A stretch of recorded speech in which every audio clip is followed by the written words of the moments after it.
welcome back to another Flushing and Dustin episode. Tonight we have Matt Fruge on. Fruge on. Out of, is it Nebraska, right? Yep. Nebraska? Sandhills of Nebraska. Awesome. So this is going to be an interesting conversation. I'm super stoked for it because he hunts a bunch of public land from Horseback. And so have never done that. And two, think it's just awesome and totally different way of hunting. So super stoked to have Matt on. But Matt, if you could introduce yourself and we'll take it from there. Sure thing. So my name's Matt Fruge. As you said, I live in Nebraska, sort of in the western central Sandhills of Nebraska. I'm originally from Southwest Louisiana. That's why I have a bit of an accent and a French last name. Lived here up in Nebraska for the past 5 years. Hunted the Sandhills the entire time. Primarily a bird hunter, as we've talked about. Do some turkey and deer hunting, but yeah, largely a bird hunter. This past season, as you said, me and some buddies of mine started hunting pretty religiously from horses. And so that's been a really positive, fun experience. And yeah, I'm anxious to talk about it. Yeah, for sure. So you've only been hunting horseback, you said, for this past year. You basically got hot and heavy with it. Yeah, for the most part. So the last few years I've lived in Nebraska. I lived in town in southern Nebraska. So, you know, the entire time I've lived here, it's sort of been my pursuit to be able to hunt off of a horse. So we moved up to a larger parcel of land back in 2020, that was when we started keeping horses on the property. I've always had horses. We've always had them around, but I didn't have anything that I thought was handy enough to shoot a bunch around and to ride into some of that country and ask some of the things I ask out of them. But so we got horses back in 2020 that I started training on them. And so that season, which would have been 2 years ago or 2 seasons ago, I spent a lot of time working with the horses, working with the dogs, and sort of building up to confidence to sort of take them out in the big country and hunt them that way. Nice. So what is the process like to get started hunting off of a horseback? So you didn't grow up obviously with it, right? Well, so in Louisiana, where I grew up, we always had horses. We always worked cattle off of horses for the most part. And so I'm comfortable around horses. We don't really have much of a bird population down there. There used to be quail. My dad was a quail hunter growing up. We didn't really have those whenever I was a kid. They're coming back now. There's some work being done down there, but we did a lot of things off of horseback. We never really hunted off of them. Yeah. It's hard to justify there. And so, you know, it kind of goes back to, you know, my first season hunting in Nebraska, which would have been 2017. My buddy and I, Aaron, he's if I'm hunting with anyone, 99% sure it's going to be him. You know, he and I hunted sharptail up in the Sandhills of Nebraska, sort of that opening weekend. And it was both of our first experience doing it. And I just remember looking over at him, and we shot like shit, right? I mean, we shot like 2 boxes of shells apiece, didn't kill our limits or whatever, but we killed some birds. And I remember he looked over at me and he said, "I just can't imagine this being any better." And I said, "Shit, it'd be better if we were on horses right now." Yeah. We had walked 15 miles, you know, all up Sandhills. And ever since then, it's just been, that's what we were sort of trying to pursue.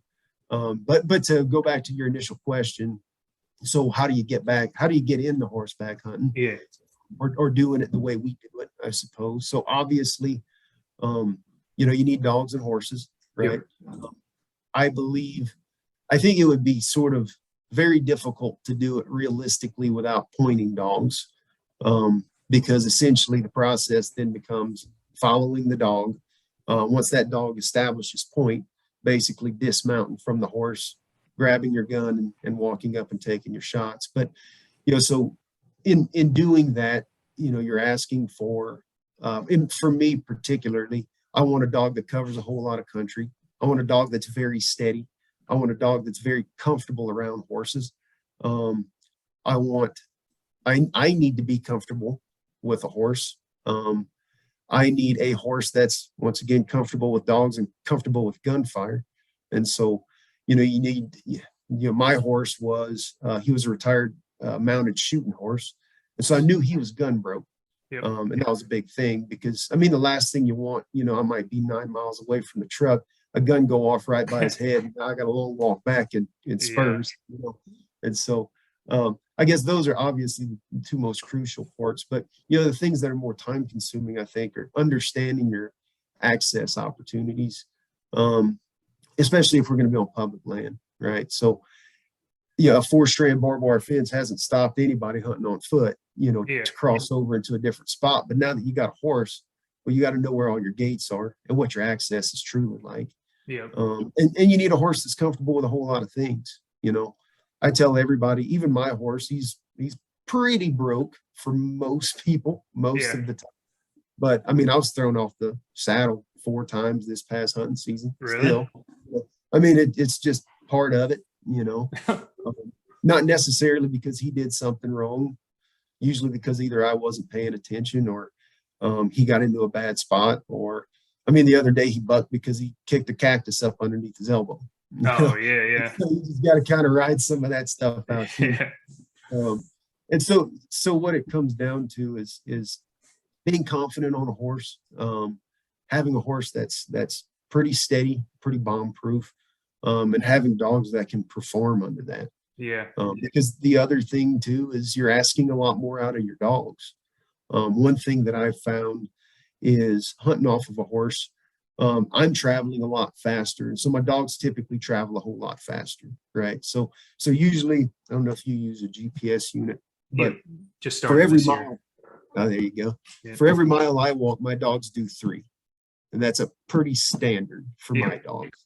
That still holds true with a horse, except they might be 600, 700, 800 yards away from me, and so, but they can see me from a lot further away. So a lot of the time they're confident enough to not have to return all the way back to me. But those dogs have to be in really, really good condition, to be able to make it work. Well, shit. I think I saw you post on your Instagram. What was it? Few days back or something, how many miles your dogs did, like 30 something miles or whatever it was. My youngest dog, he's got a motor. He did about 45 miles that day.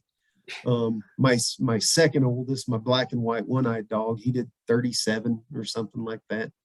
And my older dog, that's a little bit, I say older, he's only 6, but he's my closer working dog. He did like 33 or 34 or something, all in one big run. Dang, that is crazy. That's a lot.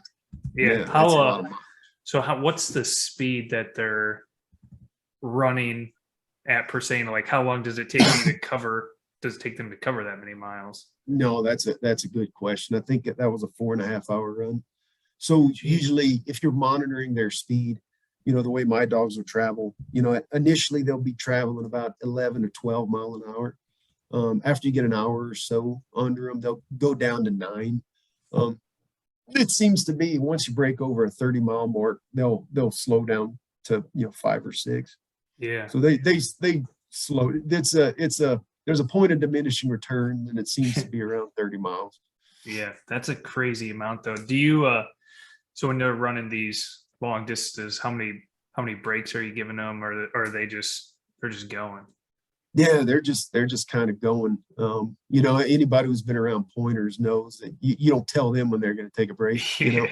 What I try and do if we're going on a big hunt, I try not to run a dog over 30 miles a day. And if I can break that up into 2 or 3 different runs, I do my best to. But it's hard to break up, 3. It's hard to stop a hunt in an hour. Right. Especially in the big type of country that sort of justifies their use. You can go hit a pheasant spot for 30 or 40 minutes or something. But, if we're running wide open and, in Wyoming or in the Sandhills or in South Dakota or something, well, we're going to run them for a few hours. And so, that's the interesting point is your commodity then becomes time, right?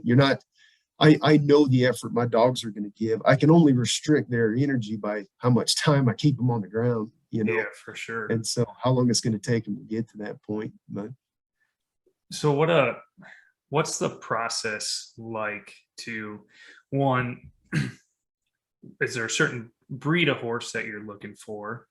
Two, what's the, if you find that breed, obviously yours was a retired horse that's been shot over no, multiple he wasn't. times. He wasn't retired due to age. He was Yeah, retired due to temperament. temperament. Oh, And that's a really good question. And so getting into this, we kind of looked at, or I kind of looked at people who did similar things, right? So field trialers obviously use horses, and they ask different things out of those horses. They would typically use Tennessee walkers. For me, and what we do where I live, most likely we're going to use quarter horses. And so quarter horses initially are bred to be quarter-mile race horses, but they're the sort of breed of choice for Western performance horses. And so for us, I'm not going to keep a horse that I can't work cattle off of. They just have to have more than one job. And so things kind of worked out with this particular horse because, as I said, he competed in mountain shooting, or I'm sorry, mounted shooting, which is kind of an arena-based equestrian event. And so I knew he was gun broke, but there are a lot of, I guess, he's still pretty fiery and bred pretty hot. But yeah, so if someone were seeking out a horse explicitly for the purpose of hunting off of them, I guess there's a lot of routes you can go. For us, like I said, the quarter horses seem to be the best, just because we get maximum performance out of them. But a horse that's been exposed to gunfire is huge. I think if you can find that, but I mean, I guess you could probably make any horse do it. But yeah. It's just like a dog, right? I mean, nobody wants a gun shy dog. Nobody wants a gun shy horse. Yeah. If you spook a dog with a gun, he ain't gonna buck you off and kill you. But yeah, I mean, it's a really good question, really hard to answer, I guess. But quarter horses typically are what we use, just because we expect them to work cattle. I'm a veterinarian, and we do a lot of cattle work in my country, and so having a horse that I can use for multiple tasks is kind of up my alley. Yeah, no, that makes sense. So do you, let's see how I want to, so obviously for like gun dogs, you have certain ways of getting them gun broke, right? Mm-hmm. What's that look like for a horse? Is it similar? Is it completely different? No, it's not that dissimilar. I think, it's easier to ruin a dog than it is to ruin a horse. I really feel that way. One's a predator, one's a prey animal. You can expose a horse enough to certain stimuli as long as it's not painful, and they'll overcome any fear to it. What seems to work best for us, having one horse that's sort of already gun broke, and then using that horse to kind of calm any other horses that we need to shoot around as well. And so, one thing I always want to make this distinction: we're not shooting from the saddle either. Okay.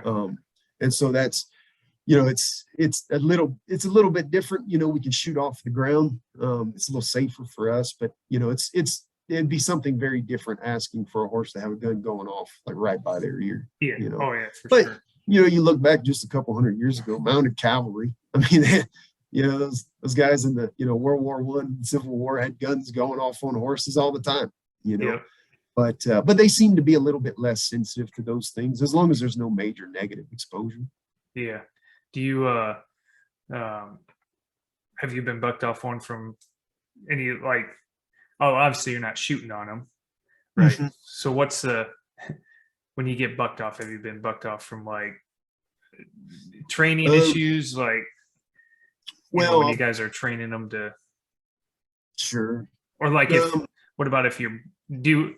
So let me ask you this question: if you're riding with your buddy Adam, is that correct? Or Aaron, yeah. So if you guys are out hunting together and let's say his dog goes on point, are you both, when you're approaching, are you both getting off both your horses to make sure that one doesn't shoot and spook the other horse, or something of Yeah. that nature? No, yeah. So typically, if there's a shooting opportunity, we're going to both hop off. I would say, Aaron and I are both pretty confident riders. If I've shot my limit, I'm probably not getting off the horse, just out of laziness more than anything else. Anytime I've been thrown, it's never really been related to something that occurred like in a hunting sense. So, for instance, this was the first time this horse got me off of my buckskin. I had a new pulling collar on him, and it was set a little bit too tight. And so it's kind of pressed up into his carotid arteries a little bit.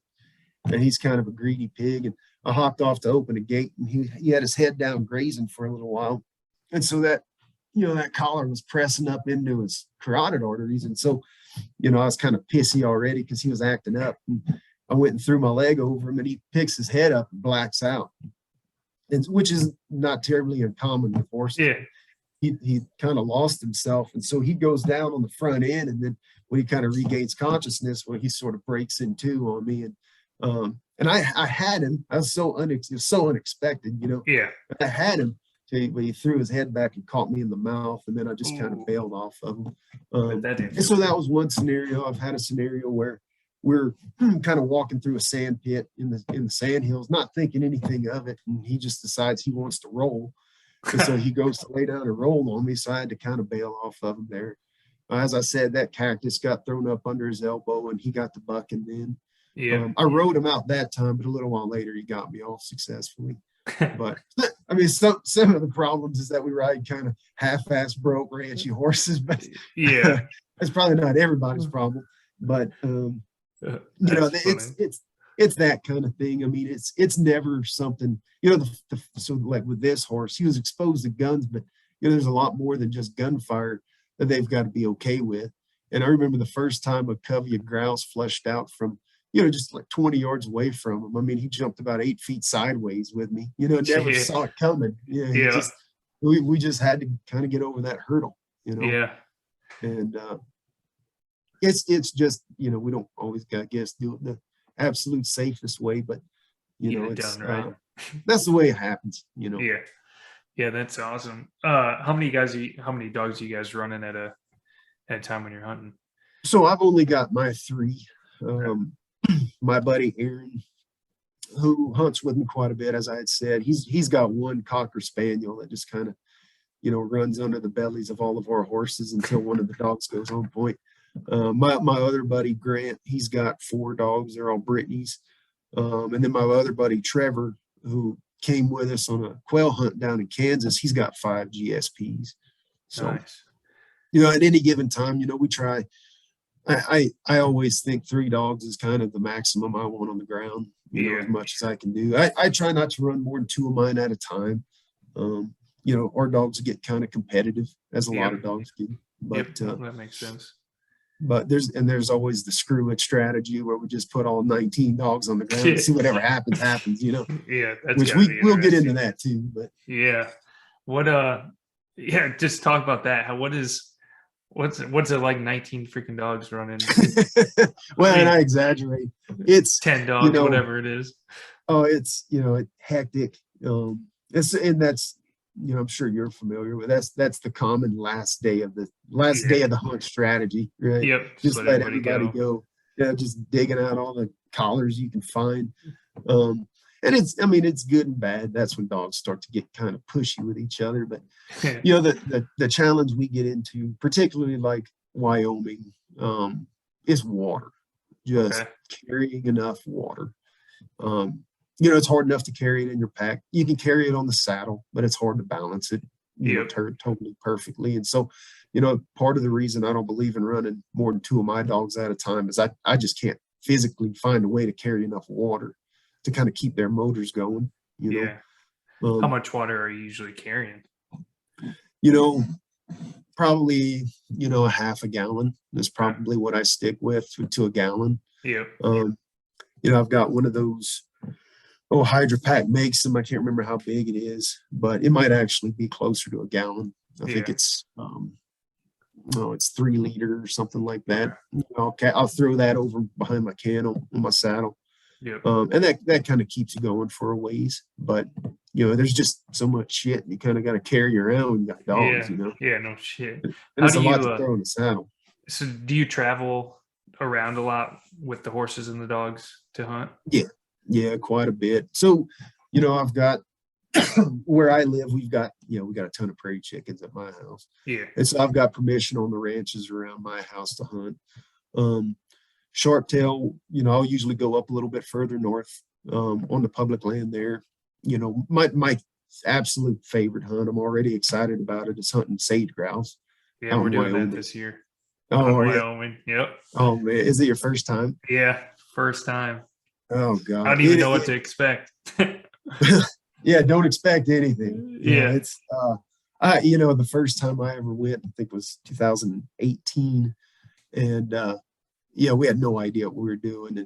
And we get out there that first day, and Aaron gets into a group of kind of some juvenile birds, and he unloaded his gun 3 times or something like that, shooting at him, and killed 2. And I should have killed 5 or 6. And the limit's 2, let me stress. I missed openly terribly a bunch of times. And I was just sick with myself and so mad at him, because we were both bad shots at least at that time. But we found some success after that. It's just, we go back every single year. It is my absolute favorite hunt. Absolute favorite hunt. What's it like traveling with? I'm only used to traveling with dogs. What's it like traveling with your horses? Well, obviously it involves a trailer, and for us diesel pickups, so I'll tell you kind of, so last year we went to Wyoming. This year we're going to go for like a 5-day extended trip to Wyoming. And so I've got a gooseneck horse trailer. Yep. It's really a 3-horse. It's got a tack room up front. It's just like the dogs, you got to bring food and water, right? Yeah. So with my horses, I know they're going to drink, if we're working them a decent amount, they're going to drink at least 5 gallons of water a day. So that's something you have to accommodate. They're going to eat a couple cups of feed, and probably a half a bale of hay per horse per day. Maybe not quite that much, kind of depends, but yeah, it's, my dogs, the 3 of them drink about 5 gallons of water a day, and a horse drinks about 5 gallons of water a day. And so, accommodating, that's one thing. Last year where we went, part of the reason we chose where we were at was there's a set of corrals on public land in that area that the local ranchers use to sort of round up and sort calves off of. And so there was kind of a ready-made facility for me to be able to just throw a horse into. Yeah. This next year, we're not going to have that same luxury where we're going. And so we're bringing an actual portable corral to set up to house the horses. And so that's part of it too. You got to strap those on the sides of the trailer. And obviously you got to think about the stuff for you too. So we'll stay in a canvas wall tent, and out in Wyoming, the first year we ever went, the highs were 97. And so the next year we're like, well, we're bringing short sleeve t-shirts and shorts and stuff. And that next year we go back, and I'll tell you what, every morning we're breaking ice off of the dog water bowls. Damn. It was 20 degrees. So you got to be a little bit prepared for everything. Yeah. And but no, the horses, obviously, you've got the horse itself. You got a 1,200-pound animal that you've got to move around. Are you only bringing one horse? No, I'll probably bring 3 to Wyoming. For me, it'll be my 2 horses, one for me, one for Aaron. And then my buddy Trevor's going to bring one of his horses that he'll just throw in my trailer too. Yeah. And so, it's those 3 animals plus all their feed, means of acquiring water. Yeah. So, it's involved, man. It is. Is your, does a horse trailer, does that have water tanks on it that you're able to travel with? So I put a water tank in mine. It's only got a 35-gallon water tank. So, I should be able to refill it every other day or so. I think I'll be able to get by if we're using it to shower with and wash stuff off. I think every other day we could probably refill it in a creek or something Yeah. non-potable. What's it like? I mean, so when you go to a new public land spot with your horses, what type of scouting are you do, or what are you using to guide you through the land? I mean, obviously, like you said before, you got to worry about fences, you got to worry about that stuff. How are you navigating and overcoming those obstacles? Sure. So I use OnX, like Yep. I'm sure most of your listeners probably do, as far as for knowing what to access. Um, Mostly what I hunt, I have familiarity with already. Okay. And so I kind of know where my fences are. I kind of know where all my gates are, but I still explore new areas without any prior knowledge too. And so, part of it is, I understand range management fairly Yep. well, being a vet, cattle specific vet. And so I kind of, knowing the area, I kind of know what size allotments I can expect.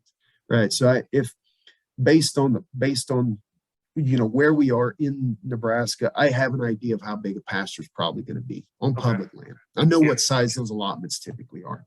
And so, I just kind of have to know, well, as I'm going out there, I'm making note of gates. A lot of the time, I'm sort of following those dirt roadways that lead to water tanks. That's kind of an important thing too. Those all have gates associated with them, obviously too. And so, just kind of navigating it the best way that you can, knowing the way ranchers use those areas. Now, out in Wyoming, I mean, it's a free for all. Yeah. I mean, you never know how big those pastures are going to be necessarily. You can't really see fence lines all that well on X even. And so you kind of gotta wing it the best way Yeah. that you can. Yeah. What's probably like one of the hardest hurdles, or the probably the toughest thing maybe that you've had to learn starting riding on horseback and hunting, that you've had to overcome to get like to where you are now, of pretty comfortable with it sounds like, and Sure. successful is a big thing. That's a great question. Yeah, a couple things. I think sorry, I picked up a cold. Oh, no worries. One of the first things that I had to figure out was the process, right? Is start to finish. Dog goes on point, then what? Right. I'm out in the middle of nowhere. If this horse spooks, I'll never find him, Yeah. and I'll never get back to the truck. And so it was okay. Well, I know I don't want to shoot on the horse. Specifically in Kansas, it's illegal to shoot off of a horse. You can hunt off of a horse, you can't shoot off of a horse. So I know I got to get off of this horse. But then what? Right. Well, first my thought was, okay, well, I'll have hobbles. And my horses all need to be hobble trained. And a hobble Yep. basically means you just tie their front legs or side legs together, right? Okay. That you just strap their front legs together and they can't move. Well, as well as I do, I don't know if you've hunted grouse or sharp tail or any of that before. They can be a bit jumpy, so like the idea of hopping off, grabbing hobbles and tying his legs up, then grabbing a gun. It's being pretty optimistic that they're still going to be there whenever I get done. So like that wasn't a terribly feasible strategy in my mind. I knew, I couldn't train a horse to ground tie. Ground tie meaning let's like whoa training a dog. Okay. You just kind of whoa a horse and walk off and they stand still. That can be a little unreliable too, right? So that horse can still decide he wants to leave. And at the same time, if you're chasing some running birds or something, I don't want to be 300 yards over here and my horse is like on a ridge over there. Yeah. It's nice to have that horse follow me. And so there's a specific rein setup it's kind of a buckaroo rein setup. It's called Makati reins, which basically you have loop reins and then you wind up with this long lead that I can then tuck into my belt. Oh, and so I train my horses off of that. And that way I can just drop my reins over my saddle horn, hop off.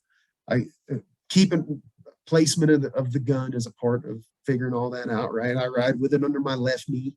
So I can hop off, drop my reins, grab my gun, start walking and that horse, there's a rein attached to his bit in my belt and he follows me wherever I go. And that was a real hurdle to overcome. Yeah. Figuring out sort of how to functionally use my tag to keep a horse with me and have some security there.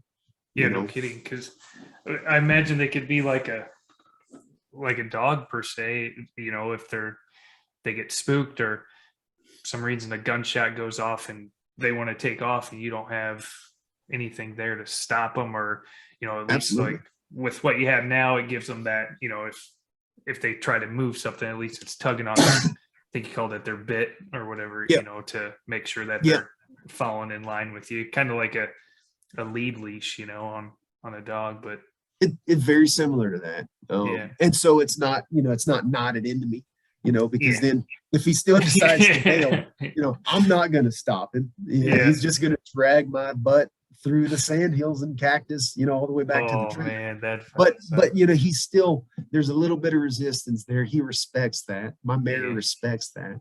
Yeah. Whereas, say my buddy Trevor, the first time he really hunted, he hunted with me up in the Sandhills once, and then we hunted down in Kansas. He's still trying to kind of figure out that best rein setup, and he doesn't like Makati reins. He's trying to figure out where he wants to put his gun, and everybody's preference is slightly different there too.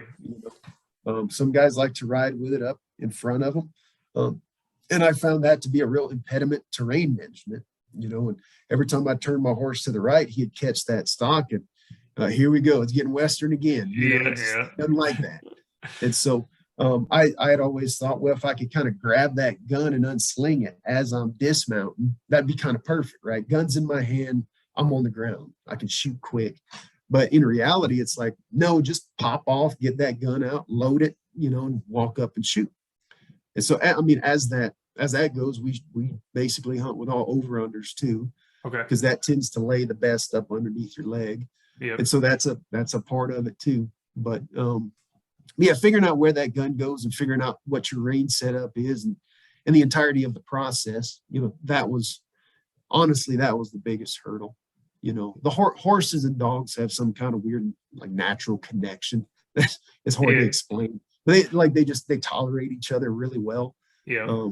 But figuring out exactly like the logistically what's going to occur when you have a dog established point and then you're shooting your gun and then you're getting back on that horse. That's the part, like, you gotta figure out the mechanics of it. Yeah, for sure. Did you have I can't remember if you said this, but did you have a mentor at all to teach you, like, to give you information to get started on horseback hunting, or like, you said you went out and then you're like, this would be awesome on horseback, and then it's like, and then just sped towards this conclusion. Yeah. So as I said, I'm a veterinarian. I work almost exclusively with feedlots. Okay. In Nebraska, Iowa, South Dakota, Wyoming, Kansas, Colorado. And so every single day I work with guys who are cowboys, guys and gals. That is their job description. I mean, they work off of a horse 7 days a week. And so, I work with enough people who have enough understanding. My computer shut off for some reason. Oh no. You were talking about having the cowboys and they're riding 7 days a week. And Gotcha. You're just. Yeah, they were able to give me a lot of sort of non-specific advice in regards to training horses and using tack. But, my dad hunted a little off of a horse when he was younger. But to say that there was any guidance out there specific, I don't think a lot of people do this, man. Like, I really don't think there's a lot of guys out there doing this. I mean, you are literally, I said, I came across your profile and I was like, the only people that I know that do anything on horseback are field trialers.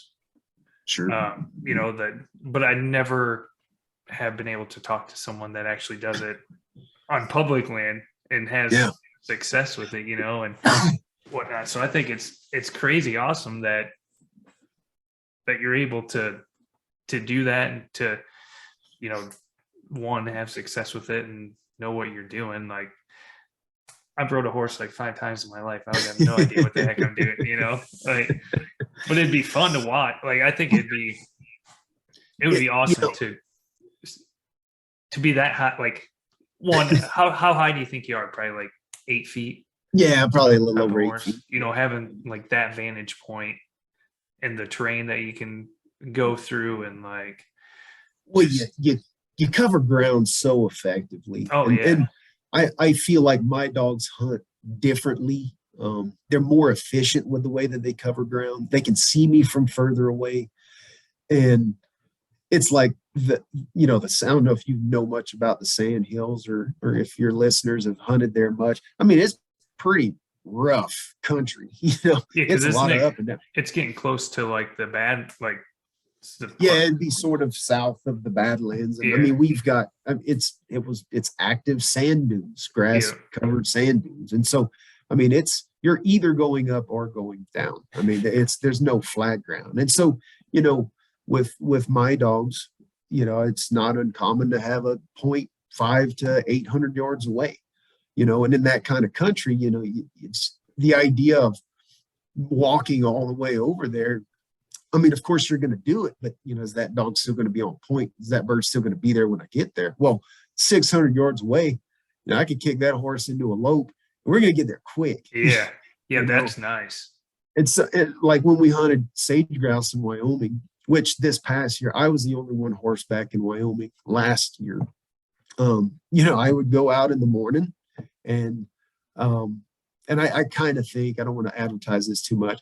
Hunting sage grouse off a horseback, I think, is a cheat code. It's that like there is a synergy to that is unique because I have never gotten on birds like I did this last year, and those birds they run a lot more than you really think they do. They cover a lot of ground, and when you're on top of them as fast and hard as you are when you're on a horse, I mean it really works well. But anyway, so I'd sage grouse hunt in the morning, and then take my saddle off, and then I'd go put a different pair of pants on and go climb the mountains and hunt bluegrass in the afternoon, fresh as a daisy.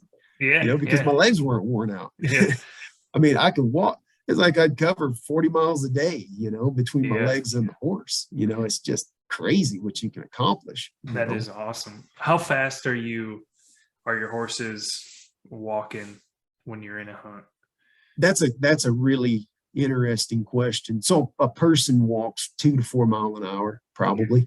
A horse walks, honestly, maybe 3 to 5 miles an hour. Honestly, not a lot faster. Okay. But they don't stop, and they don't slow down. And if we're going Consistent. uphill, most of the time that horse is going to kick into either a trot or a lope. And so we're traveling faster over hills than we would on foot. Yeah, and so sure. it's not so much that it's a constant speed thing. It's more of a consistent, we're traveling at this pace and we're not going to slow down for anything. Yeah. Whereas if you're just walking with your buddies, you're going to stop and kind of bullshit.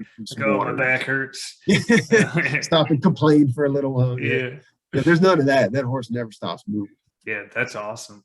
How do you control your dogs? Obviously, you have the collar, but is that what you specifically use to control your dogs from the horseback? Yeah, I never got into the whistles like a lot of guys do. Yeah. Mostly, so I run all Gorman systems.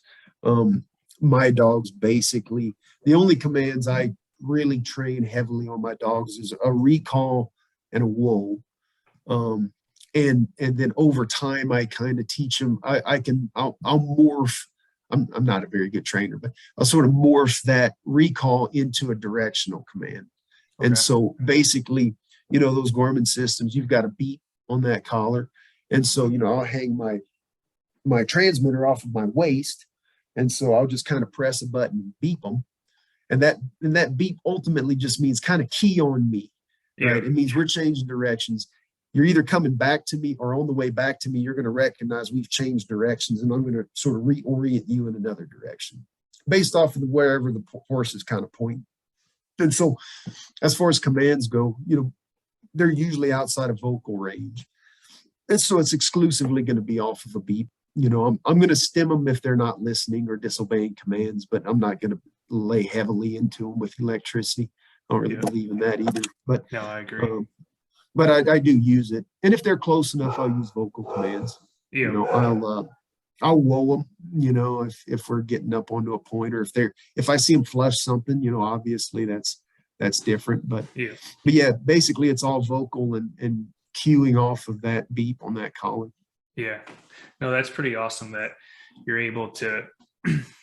I just think it's cool to think, you know, that dog's out 800 yards, you know, and you're covering, you know, like you said, potentially 40 miles a day. To think that there's that much public ground that you can like cover. It doesn't, Mhm. you know, you're out in Wyoming, like you said, dogs out there 800 yards. You don't even have to worry about if there's roads or No. highways or anything, you know, and like, man, that's pretty freaking awesome.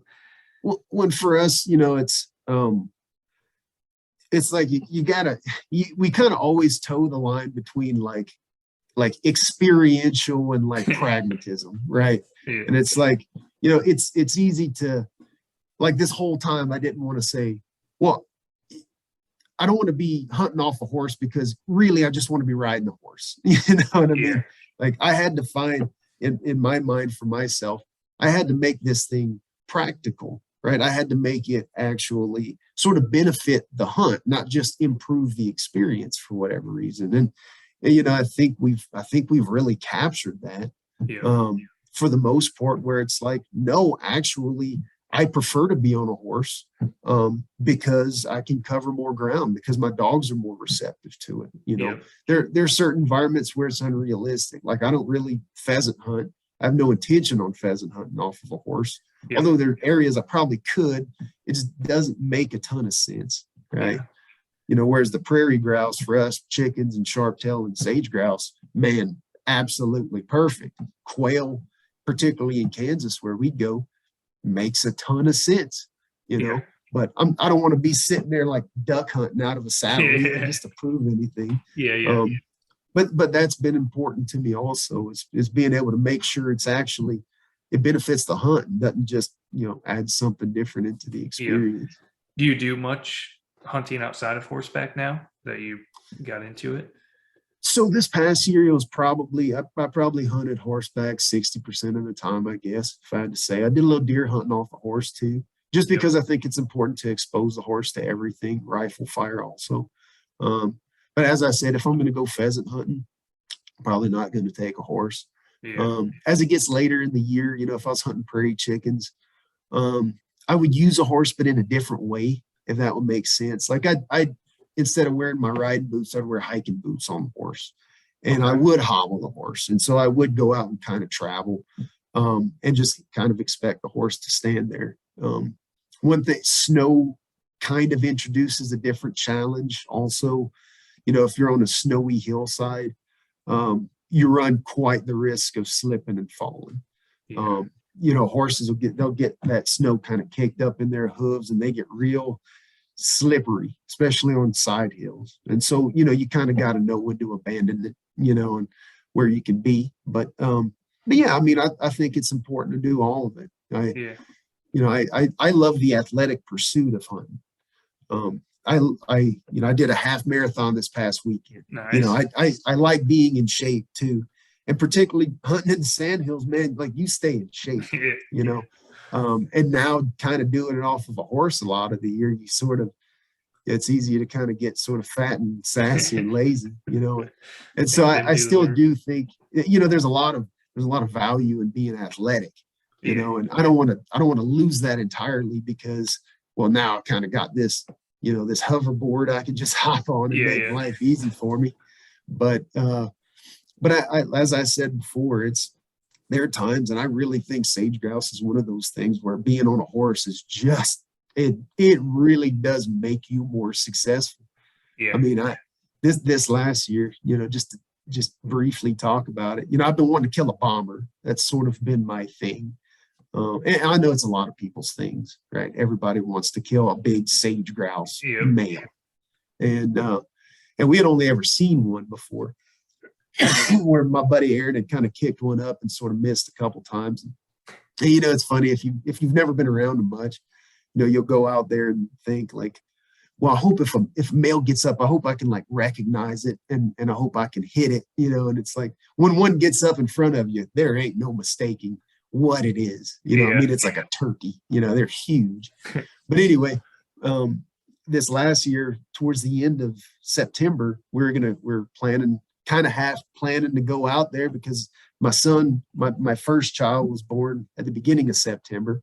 Totally didn't calculate that right, but I didn't know for sure if I was going to be able to go, and like kind of at the last minute, I just like threw a horse and the dogs and threw all my crap in the trailer, and I was like, I'm going to drive out there Friday and I'm going to drive home on Sunday. You know, I mean, it's a 6.5 hour trip if you ain't pulling the trailer. Yeah. But so I take off that morning, head out there, and I had two goals, man. And this was the first time I was really hunting off of a horse in a serious fashion. And I was like, I got two goals, man. I want to get that bomber, which I never had even come close to, and I want to hunt these things off of a horse. And as I'm driving out there, I'm like getting up to the camping spot, and there was enough daylight to hunt, but there wasn't really enough time. Like I needed to set up camp and stuff, right? Yeah. I didn't have enough daylight to hunt and do that. And I'll be damned if I didn't see just these two big bombers strutting across the road. And so I pulled off, and we're on public land. I pulled off. They kind of wander off into the sagebrush, and I grabbed my gun and go run out there and flush one and shot it, and bang, I got my bomber. I ain't even started hunting yet, you know. And just not the way you want to do it, but you know, it's a bomber. I just what I was after. And you know, that next morning, I saddle up and I'm out hunting. You know, within an hour, I shot my limit off of two different points. No, I shot a double. I shot a double off of my point, one of my dogs pointing, and shot a limit of blue grouse in the mountains that afternoon. And then that next morning, 40 minutes, had both my dogs pointing, shot my limit again, you know. And it, you know, it's not, you know, it's like I'm to the point now where I don't need to kill any more sage grouse. You know, that's not really the point. But my gosh, I was just all over him with that horse. It was amazing, man. I think everyone should experience that at some point. You know? That is crazy cool. Do you remember how far like you traveled those days on the horse, if you recall? Oh, you know, I didn't hunt but more than a couple of hours. So probably, I think I did 10 or 15 miles just in a few hours, nothing major. Yeah. It's all flat ground. Yeah, you kind of, not every horse is going to want to travel through sagebrush very well. So there was some spurring and some fighting that had to happen to get us to move through it at times, you know. But yeah, I didn't, not too terribly far. I mean, the dogs traveled quite a ways. Yeah. You know. That's awesome. That had to be pretty cool though. So were you by yourself on that trip? So my buddy Aaron and his brother came out, but I only brought. They were that's right. They hunted on foot. Yeah. Yeah, and they were jealous of me, man, because I come back into camp and hey, let's go up into the mountains, and they're just like, man, I just want to eat a sandwich and lay down for a while. No kidding. But it's great, man. I mean, y'all are gonna have a great time. I love it out there. I'd live out there if there were feedlots out there. But. Yeah, like I said, we finally just started wanting to go to like different states and exploring more. And I mean, Iowa only has so much to offer. You know, there's not, besides pheasants, you know, and the landscape isn't, I mean, it's cool, but it isn't Wyoming, Montana, you know. It's different. I mean, there's a lot of quail and pheasants out there. You know, I've got some clients out in Iowa that a couple years ago, man, you know, anytime they're cutting or harvesting corn, they're just flushing covey after covey of quail, you know. Jeez. But it is different. I mean, it's heavily agriculture, corner to corner there. Yep, for sure. Have you guys hunted Nebraska at all yet? No, we're doing Kansas this coming year. And then I think we're going to do Nebraska probably next year, the following year. So we usually try to do just 1 to 2 trips a year. Nick, he's not on tonight, but he has 2 young daughters. And so it's just, you know, respecting to his wife to not leave for weeks on end. And I can relate. Yeah. So yeah, we're doing a Wyoming right away. when it opens, and then Kansas we're doing, I think in like December timeframe. Gotcha. So that should be pretty good. But yeah, we definitely want to get out to Nebraska sometime. What part of the state are you? So Sandhills, right? You're way out. Is that way west, northwest? Sort of western central. Okay. So if you know where North Platte's at, I live like 30 miles sort of northeast of North Platte. Yeah. So kind of like almost dead center of the state if you had to kind of pick a spot. Okay. That's kind of where I'm at. And so where we are, it's neat. We actually, I don't know, we have the Upland Slam thing in Nebraska with the 4 birds. The ranches around my house. Oh yeah. Every year is like, this last year I actually didn't shoot any quail in Nebraska though. I did most of my quail hunting in Kansas. Okay. With the drought, our numbers were down. It just where I hunt them at, I didn't have a lot of success. But yeah, I did the 3 previous years or whatever. Nice. But yeah, on the ranch, on the ranches around us, we've actually got all 4 species there. I've shot one of everything within 5 miles of my house, which is really interesting. That they all kind of sort of cohabitate in the same places. That's pretty awesome, though. Oh, it's great, man. Having that access really that close. Yeah. Well, it's in this time of the year, especially in another month or so. So I've got a prairie chicken lek, like where the males all nice. About 200 yards from my house, like on a hill across the road from my house is on a hill, and then there's this other hill where I can watch them all kind of. And there's like 17 of them that like dance up. Oh man. And so, any day, any morning, any afternoon, you can hear them booming. And then when we get into June, you can hear quail whistling in my backyard. Oh man. So it's just the coolest place in the world. You can hear quail and prairie chicken, and you drive up the road, probably find some sharp-tail, drumming, and turkeys everywhere. It's just that's awesome. There. But I just love Nebraska. We've got a lot of opportunity there. But what part of the state roughly are you going to? In Kansas, we're going to. It's like the northwest part of it. Gotcha. It has the most public ground access there. We got a couple tips from some guys on like some decent towns to stay by and whatnot. I can't think of the towns right off the top of my head, but it's about so Nick lives in Des Moines, and I think it's about 4.5 hours, 5 hours from him. That's not bad. So it's not bad at all. I live about an hour and a half further from him, so that's not bad travel at all. But we want to definitely try to get some Sharpies or get into some quail out there and whatnot. Yeah, no Sharpies there, but there'll probably be some in the northwest. Yeah, that's true. Definitely some prairie chickens. Yeah, some prairie. I've got a prairie chicken mounted in my house that I shot kind of north of St. Francis, kind of in the extreme northwest out there. But yeah, great bird numbers for the most part. Yeah. Really neat place. So yeah, we're looking forward to that. Like I said, it's always fun getting on different species and whatnot. Yeah. So, awesome.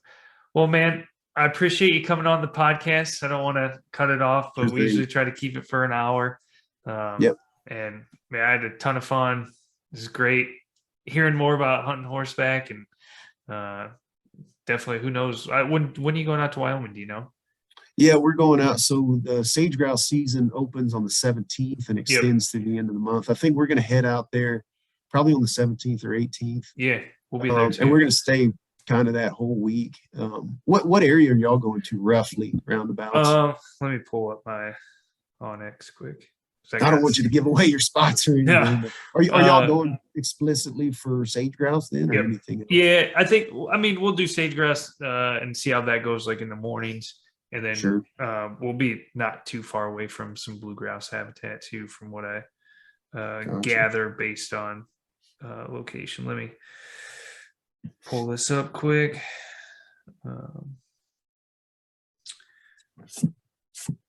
So it's